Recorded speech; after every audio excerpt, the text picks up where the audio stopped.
I'm so thrilled to welcome Charles Worthington, who's the Chief Technology and Chief AI Officer, Veterans Affairs. Welcome. It's great to be here.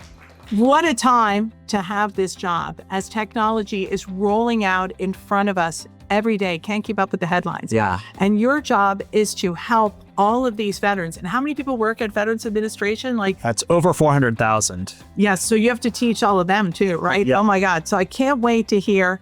Tell us where you are right now and where do you think this technology is going and how it'll help veterans? Yeah, this is a really exciting time to have a job like mine. The mission of the Chief Technology Officer is to improve veterans' lives with better software.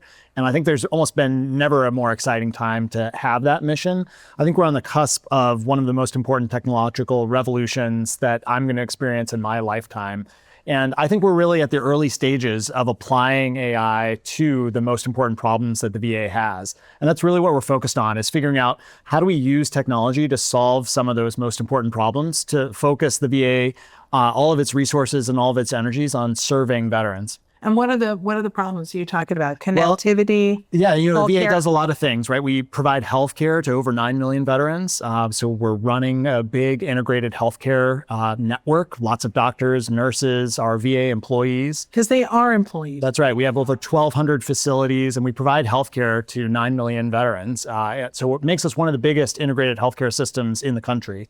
And so AI is really revolutionizing the way we deliver healthcare nationwide, but certainly at VA. And so a lot of our focus is on how we can use this technology to help deliver excellent healthcare and to support our clinicians to make sure that they're able to kind of operate at the top of their license. We're looking for opportunities to simplify their jobs, take away drudgery or paperwork so that they can focus less on screens and more on the patients in front of them. So is that veterans AI? Are you using that? It's in the house. What are you using?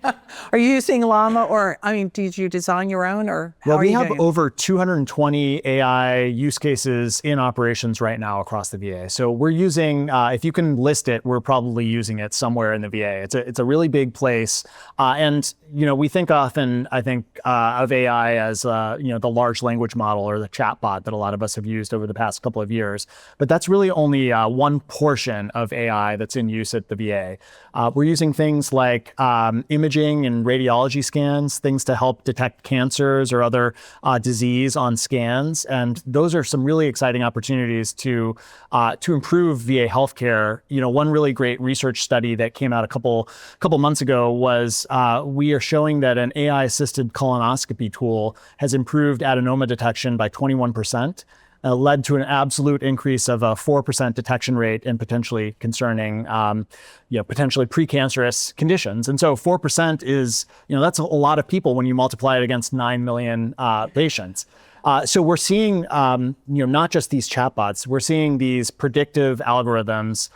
This rise of basically predictive computing is really able to help all over the VA. And that's just on the healthcare side. We haven't even talked about veteran benefits yet. Okay, I'll get to that in a minute, but where do you get all that data? Well, the VA— to make it predictive, yeah. The VA actually has been a pioneer in electronic health records.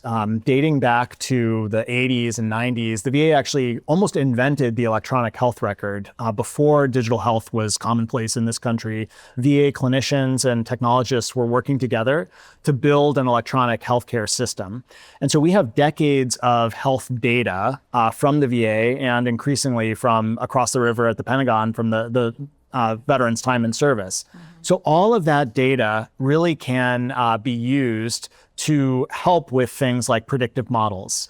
And I'm really excited with AI because if any of you are healthcare providers or if you know some in your family, you'll hear a lot about the toil that it comes with being a healthcare provider in modern medicine. It's a lot of basically clerical work. They're typing into a computer what happened in the encounter. They're trying to look up the right piece of data from a screen.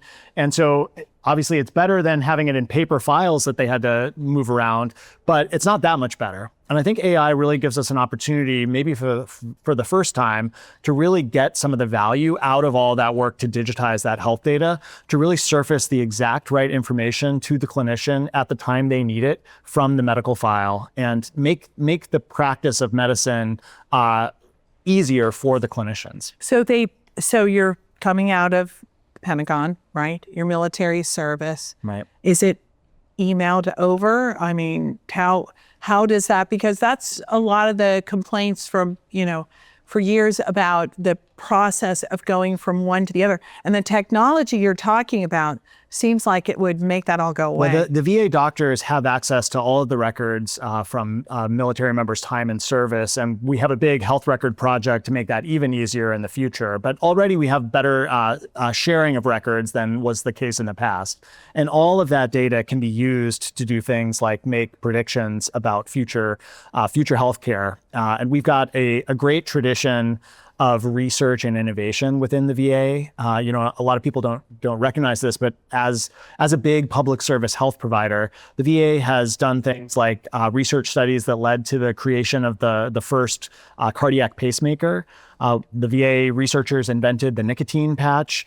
Some of the big first longitudinal studies, clinical trials with diabetes treatment, all came from VA research.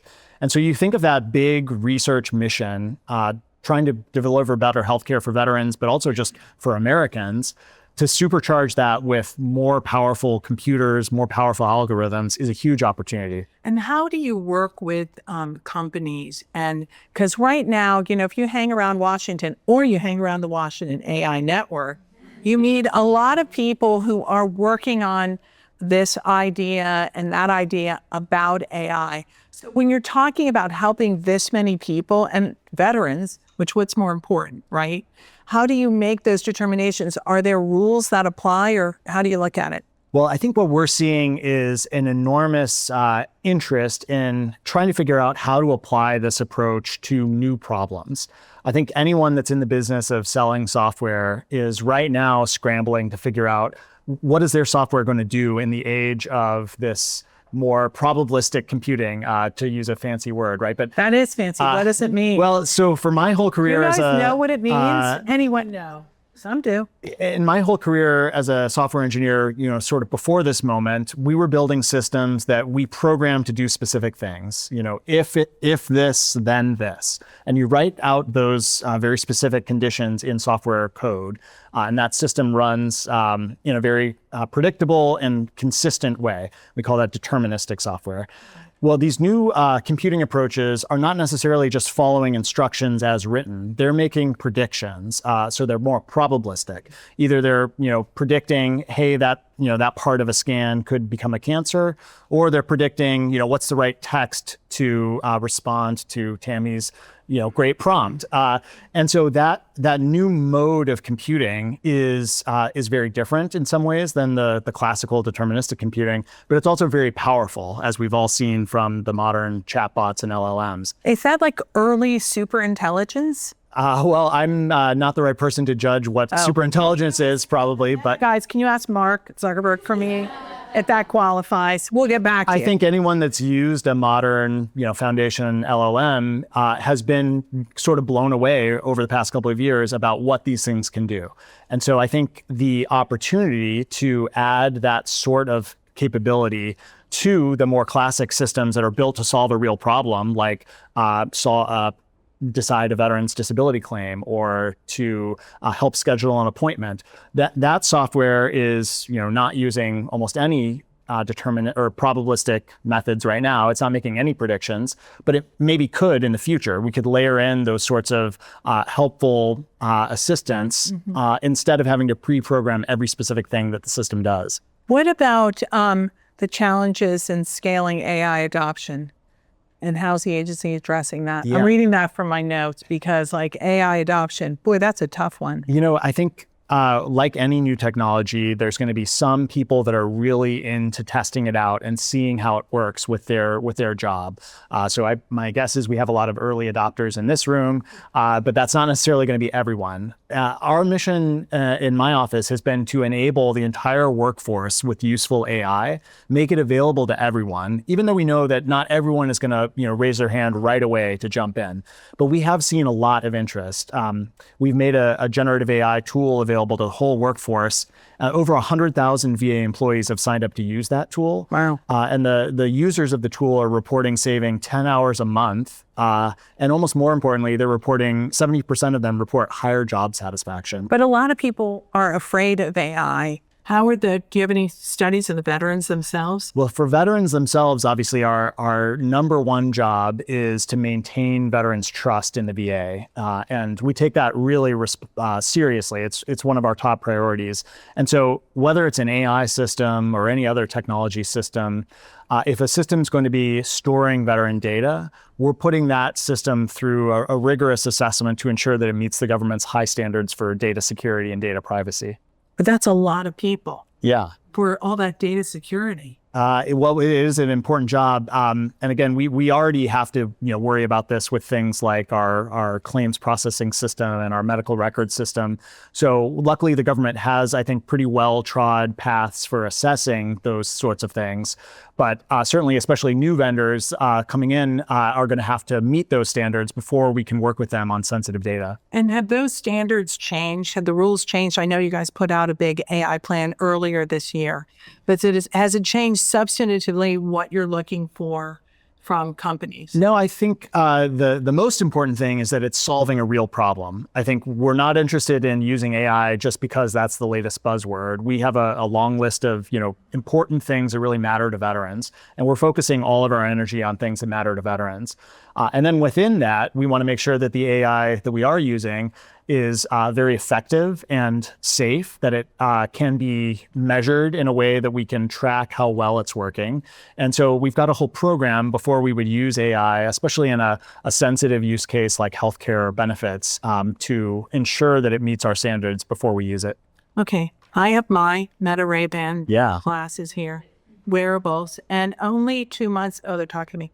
Only 2 months ago, I had the honor of interviewing Alex Miller, the CTO of the Army, and he talked about how these wearables are changing everything on the front lines. And you're doing the same kind of thing. How are you using them? Yeah, we have in our health administration, we've got a really interesting pilot going on where we are equipping both veterans and providers with AR and VR. And there's a whole interesting program around that in healthcare.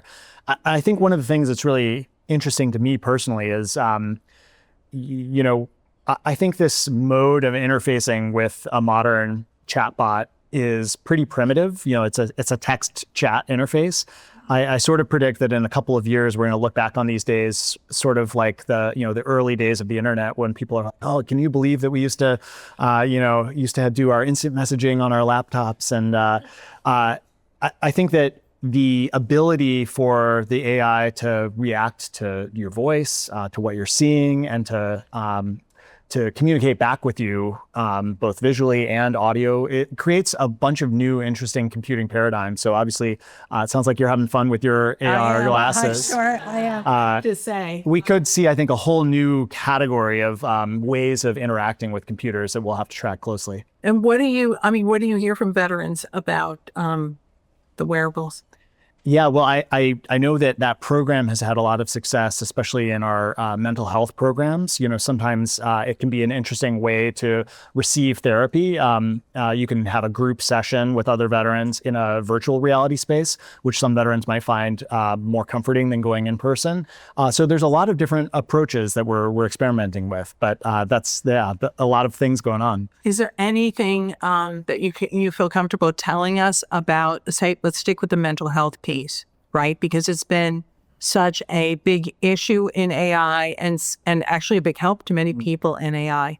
How much time are people veterans spending on AI and mental health, if you're even tracking? Yeah, it's not, we don't track really what veterans are doing, but in terms of how we're using some of this technology to support VA's mission, we are using some of those predictive models to try to ensure that we're targeting our mental health care resources as well as possible. In fact, we have a model called ReachVet, which is a statistical model that basically identifies those veterans that are the very highest risk for suicide.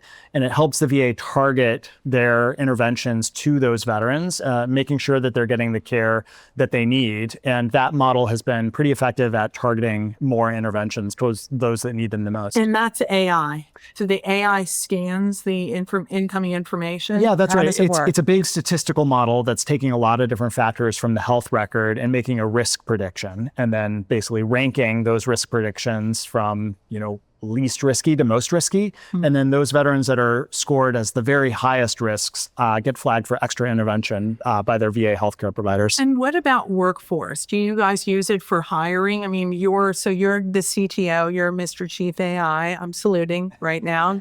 Those that are listening, what advice do you have in terms of hiring workforce and working with this very, very large workforce? Well, I think that more and more people are expecting the VA to offer AI tools. I have a chance to teach grad school, and you can see the students are coming out of these programs knowing natively how to use these tools. So I think making the VA a place where you can come to the VA and you have access to the same cutting edge things that you were using in school or at your previous job is going to be really important for us. And yeah, we're filtering AI through almost every type of software that the VA has. As I mentioned, we have over 200 use cases in production as of last year, and we're preparing to release our new AI use case inventory that I think is going to grow even more in the coming months. So it's really going to shape, I think, every piece of software the VA runs, I think will be touched by this technology within the next couple of years. And do you share that? We have a variety of veterans groups we've discussed earlier here in the room. Do you share that? I mean, does the VA overall share this? Hey, this is really working well. You should consider it. Yeah, I think that's one of the things that the administration has really pushed us to do is collaborate with other chief AI officers across the government and to share what's working for us and to basically learn from each other and not reinvent the wheel. So there's been a lot of opportunities to collaborate, which I'm excited about. I want to go back to the benefits program because the VA does so much on the benefits side. It's one of the great gifts. Absolutely. And how has AI changed that? Well, our opportunity with AI and benefits is to really help deliver really timely benefits to veterans. They earned these benefits. And so anytime that we can shave from the time where they're waiting for a decision, especially, is something that we really are focused on. We just announced that there's been, since January, a 49% decrease in the backlog of disability benefit applications. That's a great milestone. Definitely applause. I think the VA did 3 million claims this year, which is the most ever. And part of that is enabled by technology like AI. And, I don't want you to think of like a big, chatbot making claims decisions. We're really breaking down every step of the claim process and looking at where technology could assist with it, whether it's AI or not. So things that are as simple as, scanning a document and interpreting the text on that document without having a human look at it. Or classifying claims or sorting them so that we don't have to wait for a person to look at the claim and decide which queue it should go in. Those are all little opportunities where we feel like we can shave days here, days here. And I think really we have a lot of opportunity to think of how could we deliver benefits in minutes and not months. And that's really the opportunity we have with AI. That's incredible, I have to say. I am going to ask you two final questions that we ask every guest. I asked Jensen Wang only 2 weeks ago. I keep mentioning it. What is your first AI? I mean, what is your favorite AI? My favorite AI? That's a tough one. I mean, I'm a software developer by training, and before coming to government, that's what I was working on. And so I really have enjoyed some of the AI assisted software development tools. And we're using those across our VA workforce as well. Okay. All right. So he's not going to say. That's okay. That's okay. You're not going to hurt my feelings. Then the other question we ask everyone, what is your favorite prompt? I'm going to read a couple we've collected tonight, which I thought were good. Yeah. And then I'm going to give yours, if I may. List what you changed. That's logical. Luke wrote financial advice. How should I rebalance my portfolio? It's a very excellent question. But yours is my favorite. Giving me winning strategies for my 8-year-old daughter's soccer team. Is that That's a great question. Bancroft unicorns. Yeah, there you guys. Pop unicorns. That's great. Thank you so much, Charles Worthington. You're so great to be here. Thank you for the work you're doing and for helping our veterans so much. Thanks for having me. It's great to Thank be you here. all.